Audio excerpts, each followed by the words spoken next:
महाविकास आघाडीच्या बैठकीत विरोधी पक्षनेत्यांच्या नावावर चर्चा होणार। आज विरोधी पक्षनेता कोण आणि विधिमंडळ समित्या यावर चर्चा।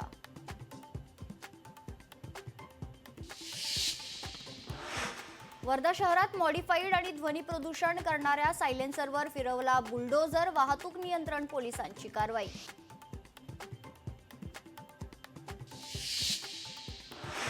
परभणी जिल्हा क्रीडा संकुलाची इमारत धोकादायक 120 कोटींच्या प्रस्तावाला राज्य क्रीडा विकास समितीने प्रशासनाने दिली मान्यता।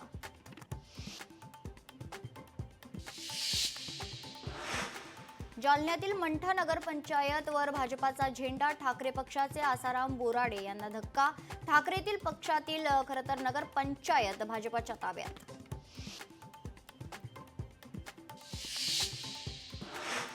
यशोमती ठाकूर यांना सावित्रीच्या लेखी पुरस्काराने सन्मानित। ज्येष्ठ समाजसेवक डॉक्टर बाबा आढाव यांच्या हस्ते सन्मान।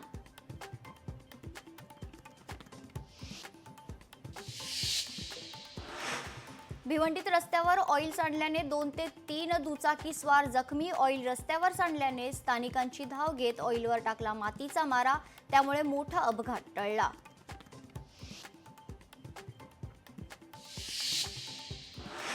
अहिल्यानगरमध्ये साखर कारखाना विक्री गैरव्यवहार प्रकरणी गुन्ह्याची एसआयटीची नेमणूक करण्याची मागणी, अन्यथा पोलीस ठाण्यासमोर उपोषणाचा शेतकऱ्यांचा इशारा।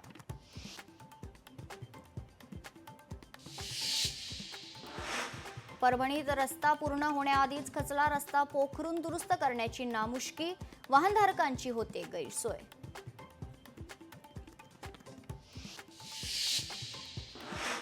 धाराशिवच्या तडवळा गावात भव्य रक्तदान शिबिर संपन्न। यावेळी मोठ्या संख्येने नागरिकांनी केलं रक्तदान।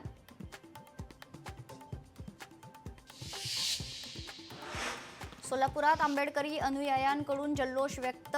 आंबेडकर आणि रमाबाई आंबेडकर यांच्या एकत्रित पूर्णाकृती पुतळ्याला मिळाली परवानगी।